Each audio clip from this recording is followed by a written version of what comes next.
Good to hear. So thank you so much to everybody who have joined us here tonight with Tim. I have to first of all make a little disclaimer. I am sick like a dog. I don't know why you say that. It's the first day in 5 days that I have less than 14 fever. And I'm coughing. So you will probably sort of like see me coughing and go all wet in the head and be quite an embarrassment to myself, but I will mute myself and I will try not to disturb. But I might make some very silly comments due to the fever. I had a webinar this morning. It went okay, but let's see. But apart from that, it's such a pleasure to welcome you, Tim. I'm going to speak about a really, really interesting initiative, the Gender Lens Initiative for Switzerland. And as you can see on the slide, Tim is the chair of that, as well as being founder and managing partner of AlphaMundi. And I think that without further ado, I'll leave it to you, Tim, and then we'll open up for a really nice and interesting discussion once you have presented. And everybody obviously feel free to put questions in the chat or to say that you are interested in asking a question, and I will then filter them through to Tim so he can focus on his presentation. Over to you.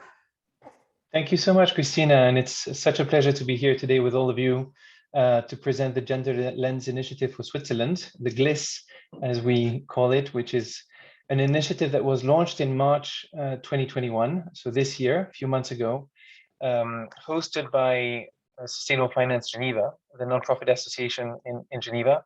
And this initiative was launched at the proposal of AlphaMundi Group based on our 10-year impact investment track record in emerging markets with a gender lens applied to our investment process and our impact assessments. So we're also fortunate to have, I think, on this call, Maria Fonseca, who's a member of VISF and who's also joined the Investment Solutions Committee of the GLIS, which I'll talk about in just a second. And my thanks, of course, to Arlette, who helped facilitate this presentation, and who's worked with WIFs and is now doing a fellowship at AlphaMundi. Perhaps to begin, just a bit of background with regards to what this is about. From a global perspective, the GLIS seeks to enhance Switzerland's contribution to Sustainable Development Goal number 5, which aims to achieve gender equality by 2030, as well as women and girls empowerment. Now, of course, we're starting from a long way off. As you know, 70% of people living in poverty worldwide are women. Women, on average, only have 3/4 of the legal rights of men. Gender-based violence affects 1 in 3 women, sadly, over the course of a lifetime. And we've heard the increase in gender-based violence through COVID, through the lockdowns. And of course, the main issue here with the SDG 5 is that it's one of the least supported goals in terms of funding mobilized for SDG 5 so far, as of 2020. And this strikes me as quite strange because it is one of the goals that most clearly impacts at least half of the world population and has a ripple impact also in a number of the other SDGs. So it really should be one of the goals that is most supported financially. This, of course, reflects a broader trend in the financial industry to underfinance women-led companies, women-led funds and organizations. We've suffered through a terrible pandemic since the beginning of 2020, and it's had a dreadful effect on the global gender gap. According to the World Economic Forum, it will now take us 267 years to reach parity. I think the statistic was 128 years before COVID. So you can see the tremendous damage caused by COVID on women's interests around the world. As an example, in December 2020, of the 140,000 jobs that were lost due to the pandemic in the US, all of them were held by women. This can be understood, of course, because women are a majority of staff in health service providers, hospitality, and a number of key sectors that were most affected by the pandemic. In general, we've observed that 64% of women-led firms were strongly affected by the pandemic versus 52% of male-led companies, according to the ITC. And this is without mentioning that women bear usually the largest burden of household management, and in particular during the pandemic. And this is not the type of work that is either recognized or reflected in economic value for women. And we all hope that it will be in the future. If you zoom into the financial industry, you can see that this gender disparity is also quite prevalent. On the left, we can see that today women receive the majority of college degrees in the US across every category. And yet, if you look at senior and leadership roles of women in the financial industry, there's still a huge gap. On average, women represent about 9 to 11% of seniorship and senior leadership roles in the financial industry. We also know that women suffer from the glass ceiling effect, and usually are quite close to parity at the start of their careers in the financial industry, but then things get worse as they progress, and you can see here the percentages between male and female.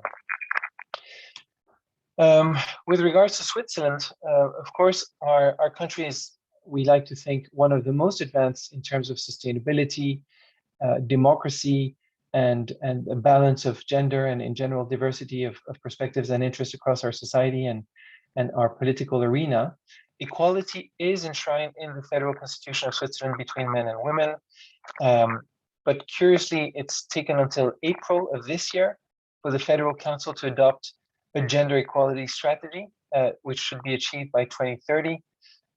We know now that Swiss companies are supposed to report on their gender balance inside their organizations.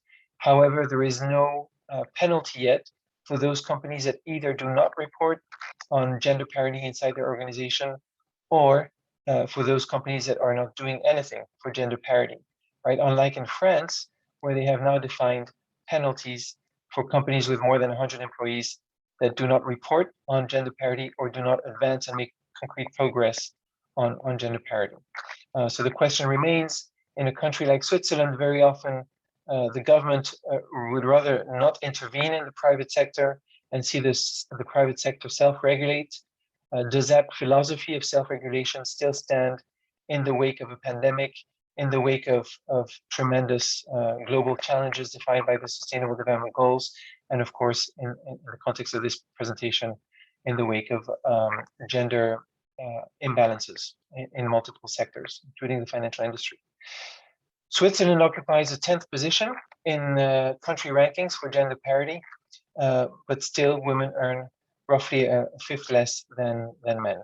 So some very specific and concrete challenges and hurdles to overcome here in Switzerland, despite our broadly well-balanced society. So how do we define gender lens investing? There's a number of ways to define it. In general, it means investing in women-led, women-owned organizations, or financing products and services that are designed for women and girls in mind.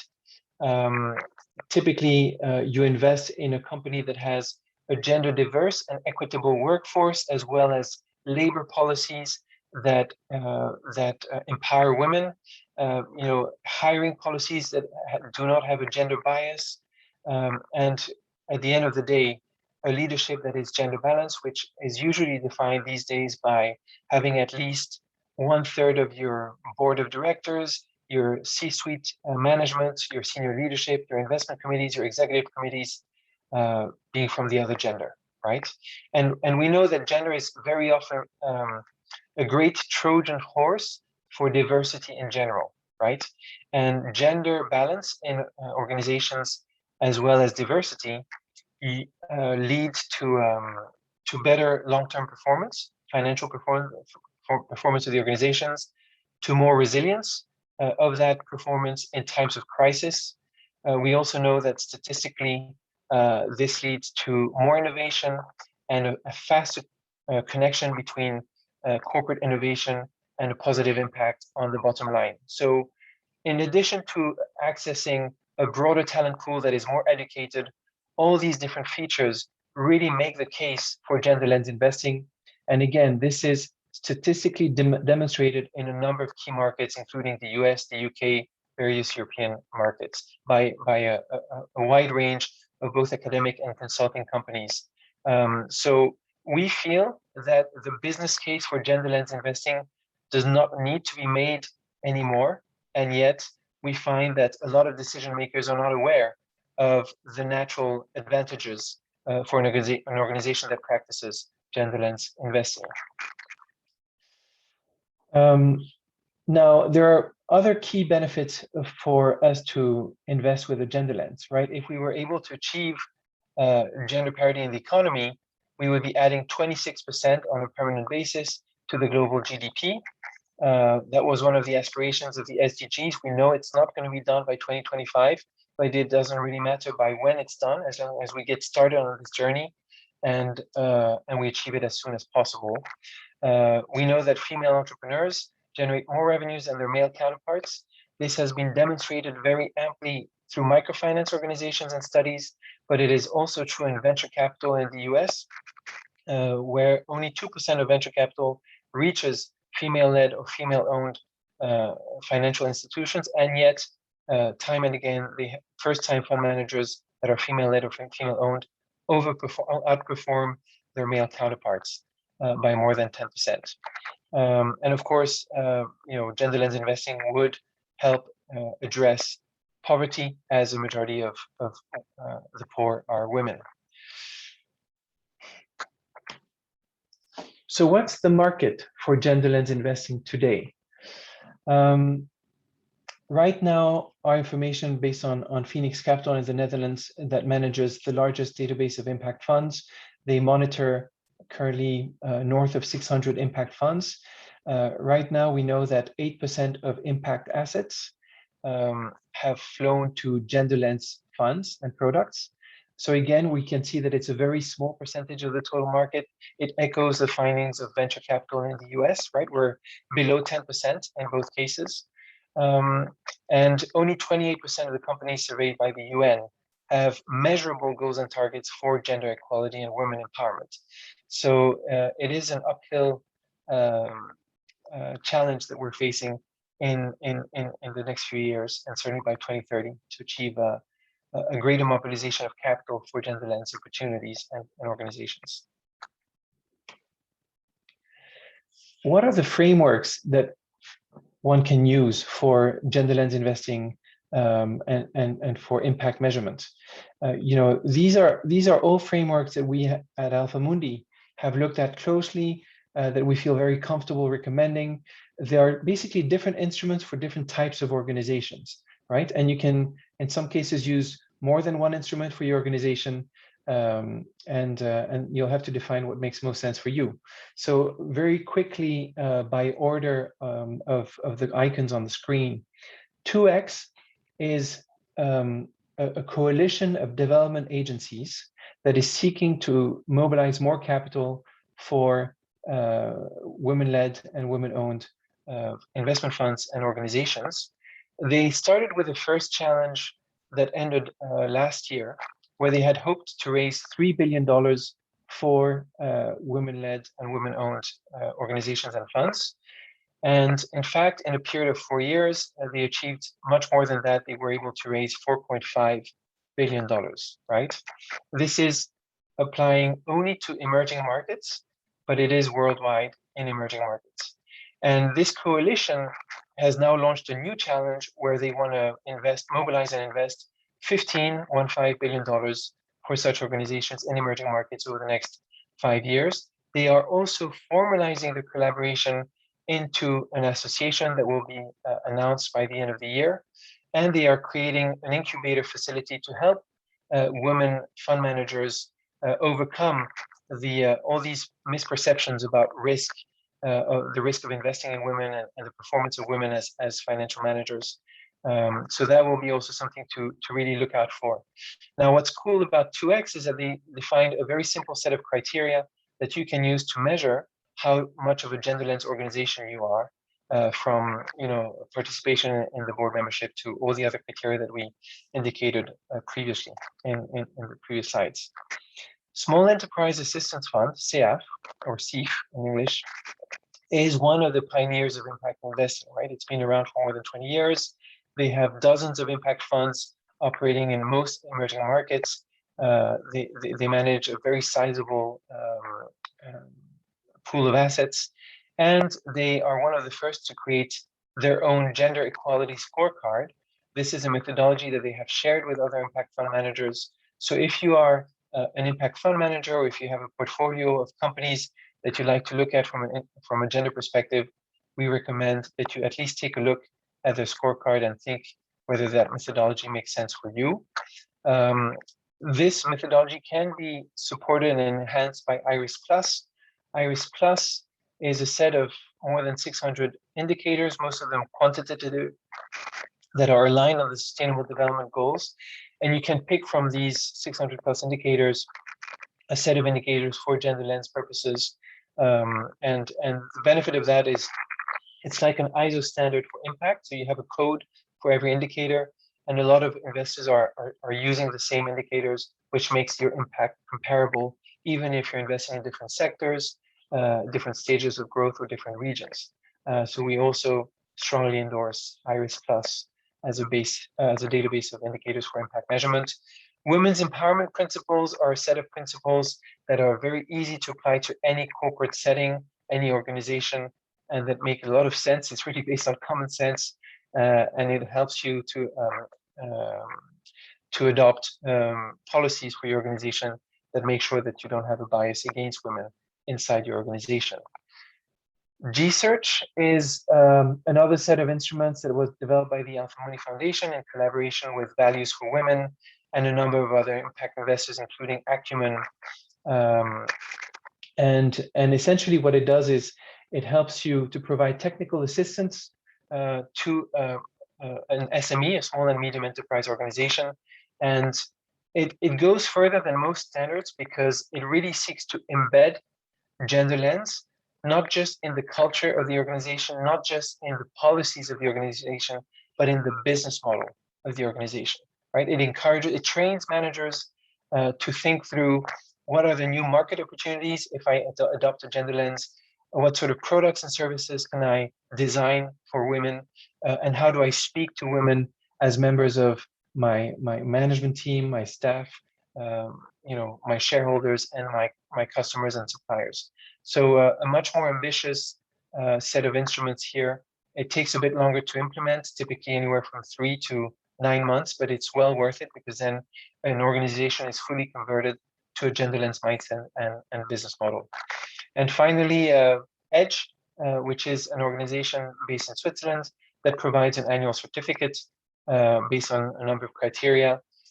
It can be applied to all types of organizations. What we find interesting about EDGE, besides the fact that it's based in Switzerland and well tried and tested across sectors and markets, is that it can also provide an organization with the ability to become a certifier, right? So if the IFC, for example, has its EDGE certificate, it can then apply to become a certifier and certify some of the 900 financial institutions in its portfolio.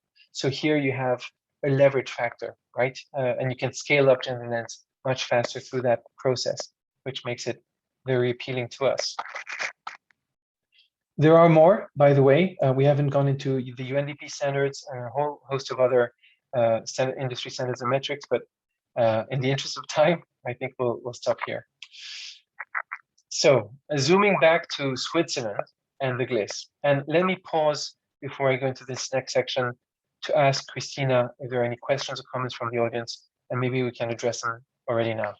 Good idea. Yes, we already have 2 questions from the audience, and I might have a question or two too. I'm abusing my role as moderator. So one question, or both questions actually come from Marion. She asked me to read them out because her connection is not super stable. So the first one is, with all the research about equality being made the last 30 years, why does the marketing industry trend in the opposite direction? For instance, pink Lego and Playmobil with princesses for girls and blue and black monsters and villains for boys. Would it make sense to forbid this, or does this contradict free markets? I don't know if that's something that you actually feel comfortable going into, Tim. Well, unfortunately, I do not have all the answers, especially to questions that are quite ambitious, like this one.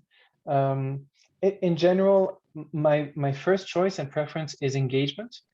I think if you engage with organizations, in this case, marketing providers, and make them aware of the bias, very often people and organizations are not even aware of their own biases, right? So if you engage with them and you make them aware of that bias, it will usually help. You'll usually find fertile ground for conversation and a change in mindsets that then leads to a change in practice. That being said, we've seen in a number of countries that if you don't have a regulatory framework, it makes it change a lot slower and sometimes a lot smaller in scale, right? So ultimately, I think it does help to have a regulatory framework that shows the direction that we want to take as a community, as a society, as an industry, and that perhaps creates a possibility of sanctions for the worst cases. Yes, I mean, I'm just going to add that, also say that obviously being a lawyer, I do love my regulations, but that on things like this, I would also say it's more about awareness raising and having the options to also buy the villains for the girls, because, and it's the marketing more than it is actually the product, because I mean, as a little girl, I loved my princesses, but as I say, I was born a queen and I went directly into being an executive. So I think that's absolutely fine. So the next question is, if research proves that women are creating more value with their startups, why does the money still go to men? Is it the confidence in presenting or the overpromising of male entrepreneurs that just seem more attractive for mostly male seed angel venture investors? So I think in the question, you already have part of the answer, because you're absolutely right that there's an issue of confidence and perception. First, women fund managers or women-owned financial organizations are still the minority in the financial industry, right? So there is a logical reason for less capital flowing into that segment. That being said, women are notoriously more conservative in what they promise and what they feel they can deliver, which is a fantastic asset from a results and performance perspective. But when you're trying to do sales, clearly men or salespeople who are more comfortable over-promising might have more success, at least in the short term. And then, of course, you have the decision makers, right? The majority of decision makers in capital allocation are still men, are still white, are still above 40 years old. So this speaks to a particular mindset and a perception of risk and a perception of the role of women. And these need to be educated or replaced over time to change that allocation. I want to, from my perspective, I just want to go back to what you mentioned about SDG 5. Because coming from the multilateral sector, that's my background, and having worked on the SDGs for years and having implemented rights-based approaches around the world, I was thinking that you're actually underselling yourself, because your focus might be on the SDG 5, but you are having an effect on poverty issues, you're having an effect on justice, because very often women around the world have less access to justice exactly because they're not empowered, which is directly linked to also their economic power in society. You have a direct effect on health and education of girls and of women, as well as on decent work, which you're also contributing to, because you're creating more opportunities for people who are very often disadvantaged to actually engage in a decent work situation, as well as simply the inequalities, because there's a lot of inequalities in the world, but it's also well known that even in poor countries, very often women are poorer or more disadvantaged.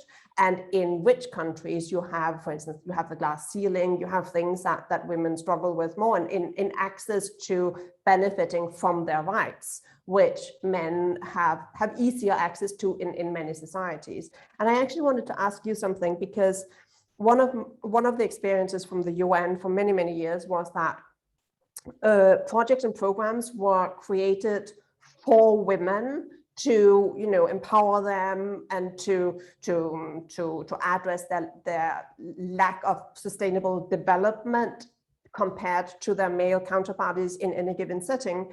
And at a certain point, around 10, 15 years ago, there was a realization that, sorry,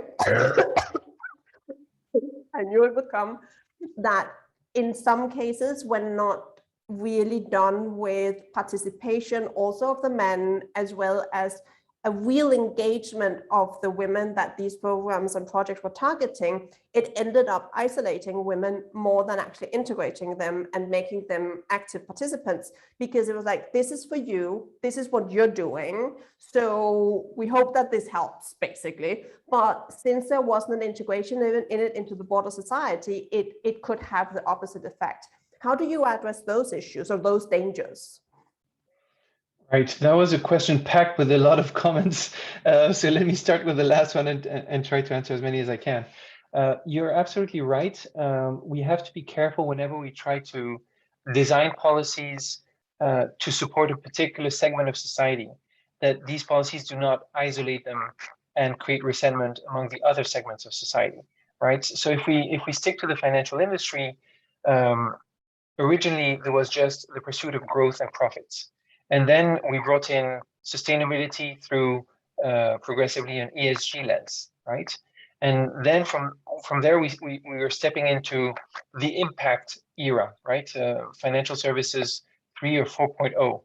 And my hope is that over the course of the next few years, sustainability will become the majority approach to investments, and will not need to be labeled as sustainable, right? If you're investing, automatically you're doing it sustainably.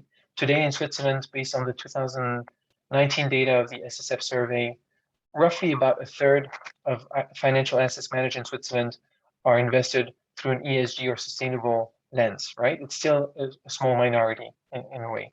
And in fact, if you look at impact, based on the same survey, about 1.3% of assets managed in Switzerland are invested with impact. And then if you look at gender lens, you're even lower than that, right? So it's going to take us a while to mainstream and normalize these approaches and make them a sine qua non condition for investment processes and considerations and portfolio allocation. And in that course, I think it does make sense to reinforce specifically women as capital owners, as fund managers and intermediaries, and as entrepreneurs, right? Because they do need the support until we've reached a tipping point and gender lens is no longer a separate label. It's just part of a normal day at an investor or a financial manager. Yeah. I think we have no further questions right now, so please do go ahead. Thank you very much, Christina. So as I was mentioning at the beginning of this presentation, the Gender Lens Initiative for Switzerland, GLIS, aims to enhance the Swiss contribution to SDG 5 by 2030. And the way we plan to do that is by promoting public and private partnerships, research. This is primarily academic research into the market size and space and performance, financial innovation and investment products that have a gender lens and that are credible from a gender lens perspective. They can measure the impact they're having on women and girls. We plan to do assessments of financial institutions in terms of their organizational model and the empowerment of women and girls within that business model. Organize awareness building events such as this webinar. We also have a big event coming at the end of the year with Building Bridges, and of course, media coverage and engagement. And now, in order to organize all these different initiatives, and keeping in mind that we do have limited resources as a very fresh and young market building initiative, we've organized a couple of things. The first one is our Investment Solutions Committee. So the GLIS has an ISCO, as we call it, of advisors composed of Maria Fonseca from WISP, David Uzoki from the IISD in Geneva, Olga Miller from SPART-Purse. She was one of the architects of the first gender lens product at UBS, and myself. And this ISCO, Investment Solutions Committee, screens investment products to determine whether or not they're gender lens enough. And then we organize webinars featuring gender lens products. And I want to emphasize that it is possible today to invest with a gender lens, right? You don't have to wait until 2030 or until we have a perfect set of products. The truth is, there are more than 170 impact funds investing with a gender lens today. And if you go beyond impact funds, you find, in bonds and in other types of products, a wide range of gender lens opportunities across asset classes, for which you most likely will not have to make an exception to your investment policy to already put money in these products today, right? So that's the purpose of the ISCO.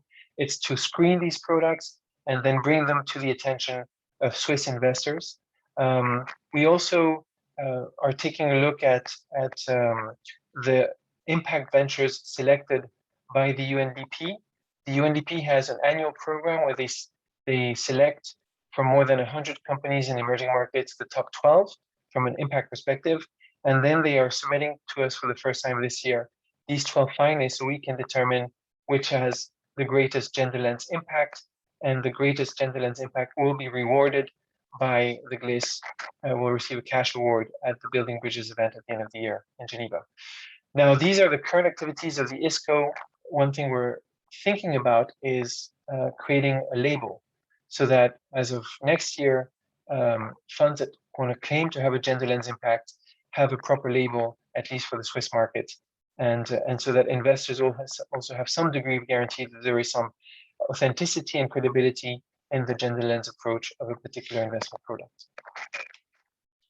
The second component of GLIS is the ARCO, the Economic Research Committee.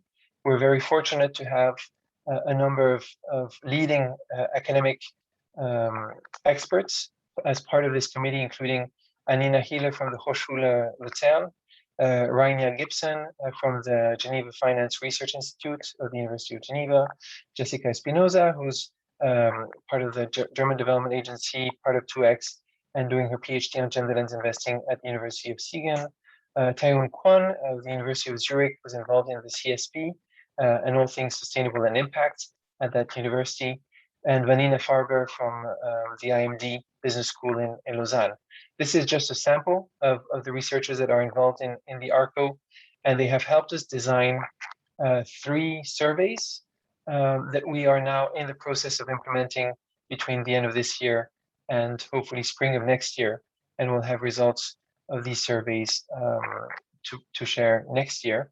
The 3 surveys are essentially focused on the gender lens impact of gender lens products, the gender lens balance of Swiss financial institutions, and women as capital owners and investors, their aspirations and the hurdles that they have to overcome to invest the money according to their values, right? So these are the 3 core topics of research that we pursue. The ARCO is also the editor of the annual Gender Lens Investing report that the GLIS is producing. That report is already fully drafted. It's in graphic design stage in terms of production, and we will release it by the end of November.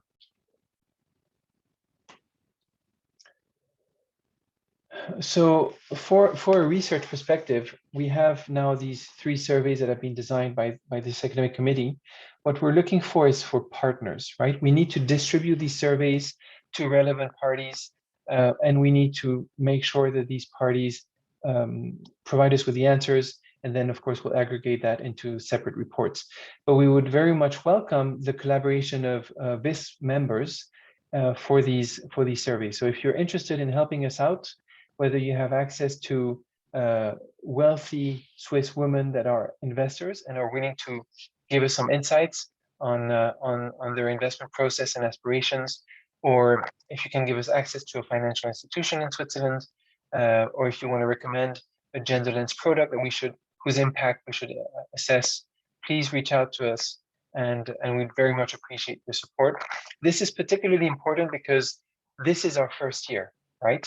And all these surveys are pilot surveys, and so we need help in getting them distributed and gathering the insights, and this will craft our strategy for the future, right? So this first year, ranging from March 2021 to March 2022, is absolutely critical, and your help would be most welcome. In terms of our agenda, we've already organized a number of educational webinars in April and June this year on gender lens products and industry standards as well. We have 2 upcoming webinars in November, Again, one of them will be dedicated to gender lens products, and the second one will be on industry standards, in this case, the EDGE certification. We have a GLIS session, which will be our first in-person gathering of all the people and institutions that are interested in this Gender Lens initiative for Switzerland. It will take place during the annual Swiss Sustainable Finance Week called Building Bridges. You can find more information on Building Bridges, and you can register for its events for free at www.buildingbridges.org. The GLIS session in particular will take place on Tuesday, 30th of November at Hotel Warwick in the morning, and we will have a large networking cocktail. Again, it's free, but you need to be invited or register for it for up to 150 guests that evening in a very cool, artsy, post-industrial location in downtown Geneva. I will not say more, but I can promise you, you will be well entertained if you come to that event. And then, of course, we'll have the UNDP award by the GLIS to the most gender lens impactful company from more than 100 companies screened and analyzed this year. And that will take place during the closing dinner of Building Bridges on Thursday, the 2nd of December. So all this and more is available on the Sustainable Finance Geneva website. If you go under the GLIS page, that's where we post most of our updates. We also tend to share updates on LinkedIn, on the SFG and the AlphaMundi pages. Time for questions and answers. We're 40 minutes into the webinar, so back to you, Christina, if you have any. Thank you so much. Edith, I see that you have a question. Do you want to just take the floor and ask it? Yes, hi. Thank you so much, Tim, for your presentation, which gives a lot of insights. I was actually thinking there are so many reasons why we're actually, well, the feeling is actually we're not moving fast in the direction we want to go. What, in your observation, is the first action, which is low-hanging fruit, which is the most easy step to get started to reach our goal? That is a great question. If you refer to our goal as GLIS, the Swiss initiative, I think our most important outcome will be the research, because right now we're operating blind in the Swiss market. There is no systematic, comprehensive, or coherent source of data on gender lens investing. And because of that, it's very difficult to be an advocate for gender lens investing. So I think if we can help achieve a good level of participation in these 3 surveys, and then are able to share with the market at large the findings, I think we will all be very surprised by the current stage of progress of the Swiss financial industry in terms of gender lens investments. And that will also create the benchmark for which we measure our progress in the years to come. So, you know, maybe that's too technical an answer, because there's also an emotional side to it, right? We want to have women that are well educated, that are given the opportunities that they deserve, that are empowered to the full range of their aspirations. So that's the more emotional side for us at GLIS. But from a market building perspective, I think that would be the first and primary objective. Thank you. Do we have any other questions from the audience? Anybody who wants to take the floor? Or to put something in the chat? I think I'm just going to, while people think about this, pick up on what you just said, Tim, that, you know, there's also the fact that we can't change the world from one day to another. As you say, we would all like to see, well, not only women, but I mean, basically everybody having, you know, an education that suits their capacities and that suits what they would like to do in life. I also think we need to be aware that not everybody wants to have a 2nd or 3rd level education, and some people just don't want to do that, and that's absolutely fine. But that, you know, getting there is going to take time, and it's going to take investment, both from the private sector as well as the multilateral and national governments to get in place programs that address long-standing inequalities and long-standing discrimination, not only against women, but against minorities and against people around the world who have not had these possibilities. and that looking at, for instance, indicators such as women on boards, it's well and fine, and it's good, and at least we get that, but that doesn't really mean that you're not being discriminated against, generally speaking, as a group, if you don't look at what are hiring practices, what are practices in skills development in a company, what are practices that goes beyond the board level and touches more upon the lower levels. And I was just speaking to somebody that I'm advising on their social impact, who was saying that they're operating in an area of the world where women traditionally has not received the same education as men. And they had as a KPI that they wanted women on board, not on boards, but in senior level management within the next 3 years. I was saying, but that's absolutely ridiculous, because you won't find that sort of educational level in the local population that you're trying to actually empower. But what you need to look at is your own hiring practice. How do you then empower people who are at a lower level? And how can you engage the local communities on, for instance, education to girls and access to education and all of those things? Because we can't change the world from one day to another, right? Absolutely.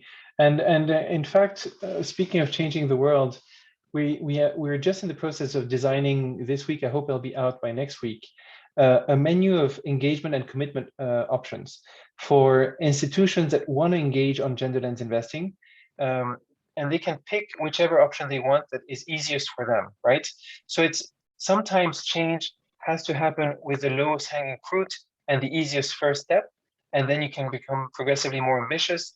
Every entrepreneur in large organizations knows that it is difficult to change everything at once, as you said, Christina, but step by step you can get there. And so, you know, if I were to encourage the BIS members to think about commitments for next year, I think that would be fantastic. If we could, at Building Bridges during our session or in the months that follow, have an increasing number of commitments from different organizations. The commitments can be very small, right? You can say, I will sponsor the research report, the annual research report, or I will organize an event on gender lens for my staff, for my board, for my clients. You can be more ambitious, like some of the major banks are doing now, you know, Credit Suisse, UBS, looking at launching new products with a gender lens or creating new services for women clients. You have a whole range, and you don't need to wait before you take that first step on the gender lens journey. And you'll find that each step brings you closer to the next one and makes the journey a bit easier. I think that's something that at times scare a lot of people, is that they don't know where to start, and they fear that not being perfect right away is going to open them up to a lot of criticism, where what's really important is that you start somewhere and then you have a process that is going to lead you onwards, and that you can actually explain that, and that you can engage on that. Edith, you have on whatever it is that you have done. Thanks. Yeah, I just had a thought which never crossed my mind before, Tim, and I'd love to have your opinion about it, because there's a lot of talking about greenwashing in the sustainable financial industry, and definitely also sustainable financial industry. Our next webinar in November will be about the topic. And actually, I've never had the thought, but now listening to you, I think that's one of the advantages of gender lens investing, because there are so clear KPIs on what is gender lens and the advantages of having women on board, or supporting and empowering women. I don't know, but I have the feeling that greenwashing is hardly impossible with gender lens investing. Do you agree? Absolutely. Absolutely. I think you're bang on with having these clear KPIs. It makes it a lot more difficult for most asset managers to do the equivalent of greenwashing in gender lens. And what's great is that these KPIs are now becoming an industry norm, right? Because all the development agencies and the related governments and a lot of organizations such as Gender Smart in the UK have now made it an industry standard to use these criteria. And so I think, you know, an association like the BIS is fantastic, because it creates a community that is a safe space to collaborate, to partner, and to move together forward, right? And hopefully we'll have more of these communities emerge, not just in Switzerland. It's incredible because we've only had 6 months with the GLIS, and I already had calls from 2 other countries saying, how are you managing this industry initiative? Can we do the same in our country? And I never thought that Switzerland could be such a flagship for other countries when it comes to gender lens with such a short history of the initiative, about 6 months. Well, just those 6 months and what we've achieved so far is already a lot more than what other countries are struggling to do. So organizations like the WIFs, I think, also has fantastic prospects for the future because you can spread across Switzerland, but you could even be an inspiration for women in other countries. Thank you very much, Tim. You're welcome. Maria, yes, I can see I'm that here. you. Yeah, but my glasses are shiny because of the light. You look very fancy.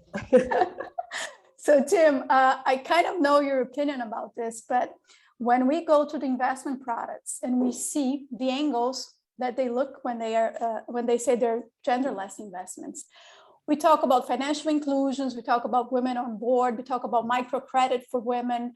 I understand, and I'm a strong believer that we should tackle all the angles, but from your perspective, what is the most effective, to tackle the challenges of women? My opinion is that we should always look into financial inclusion. And we talked about that, but I would like you to share your thoughts on this, if you could, please. Yeah, I think financial inclusion and giving women access to capital, financial services, financial literacy, education, right? So they can start being more autonomous in how they manage their own personal resources, and then in time the resources of their micro enterprise. That is an absolutely key part of the whole story, right? The whole narrative on gender empowerment. What we're seeing now, and this is in part thanks to the UN framework for development, the SDGs, is that you can have massive impact in other sectors as well, right? So if you look at Gender Smart organized a summit, I think it was in February of this year, and AlphaMundi sponsored and contributed a story to the first report on gender lens and climate, right? And what I think cool about Gender Smart is that they're trying to make more evident the connections between gender lens and new sectors, right? That will be key sectors for the future. And so in the case of climate, the reflection was, how are women key stakeholders and key enablers for a more sustainable future in the climate space? And I encourage you to look at this report on gender and climate. You can Google gender and climate report with Gender Smart and you'll find it for free. It's a big, thick PDF. And essentially, if you look at agriculture, for example, right? Women work the fields. Women take care of the houses and the kids of farmer families. And you often find women in the factories that transform primary goods into finished consumer goods, right? And again, in Africa and Latin America, a lot of the mom and pop shops that distribute the food to the end consumer in peri-urban areas are women, right? Now, all these different types of women stakeholders are absolutely vulnerable to climate change and its impact on resources and food, right? So you can start seeing women emerge as an absolutely key stakeholder and enabler for an increasing number of global challenges around the world. And it all started, as you said, Maria, in financial inclusion and microfinance, which sort of led the way for the private sector to be able to engage in development issues on a profitable basis. And now we are expanding the number of avenues for private sector to pursue profits and contribute at the same time to a sustainable future for all and for women in particular. Thanks, Tim. It's incredible because the impact is in the whole supply chain, right? Whenever there's a footprint, whenever there's something being productive, there's women on board. Absolutely, yeah. I think that if you look at gender lens issues and investing, really there's only upside, right? I mean, the market size is huge. If the more we progress, the more we manage the risks that the world is exposed to, I mean, it's just pure upside. And I hope that this messaging reaches increasingly all the decision makers not just in the financial industry, but also the political arena and the economy at large. Yeah, definitely. Any other questions, last questions to Tim? Just also one comment on future generations, perhaps. You know, Greta Thunberg, she's become such an advocate. She has moved mountains in terms of perception, and also she's catalyzed, I believe, the ability of young people to believe they can influence the future without having to wait to become adults, right, or professionals. And I think that's amazing. And I wonder if we had the enabling platforms, how many Greta Thunbergs could we find in Switzerland, and how many Nobel Prizes could we secure for women in multiple endeavors? So that's something to look forward to in the future. And it's also, it's an interesting sort of final thought also, that there is an entire new generation of asset owners who are going to be much more interested in investing according to their values, and that their values are probably shifting quite a lot from what previous generations saw as, you know, profit making, and that was sort of it. Just one question, do you have marketing material available for presenting the initiative? Yes, we do. We are developing, of course, a broader range of instruments, but we do have a lot already. Some of it was in the presentation that you just saw today, but we have a lot more. So if you need any more inputs from the GLIS, just reach out to us and we'll be happy to provide it. Perfect, very good.